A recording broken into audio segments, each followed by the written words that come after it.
Messi নেই, এটাই তো বড় পাওয়া। ইতিহাসে প্রথমবারের মতো আর্জেন্টিনাকে হারাতে চায় কোস্টারিকা।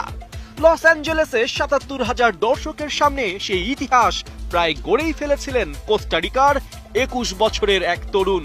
ম্যাচের শুরুতেই আর্জেন্টিনার মস্ত বড় ভুল। না, এই ভুল শোধরাতে বেশি সময় লাগেনি। প্রীতি ম্যাচ হলেও কোস্টারিকাকে ডোবাতে ডি মারিয়ারা দয়াও দেখাননি। ম্যাচের ৩৪ মিনিটেই উইঙ্গার জামোরা আর উগালদের 1-1-এ আলবিসেলেস্তেদের সাজানো ছক ভেঙে পড়ে। ওটামেন্ডি আর রোমেরো ওদের গতির সাথে পাল্লা দিয়েও হার মানেন। ফলাফল, বেনিতেজকে পরাস্ত করে কোস্টারিকাকে গোল এনে দেন ম্যানফ্রেড উগালডে।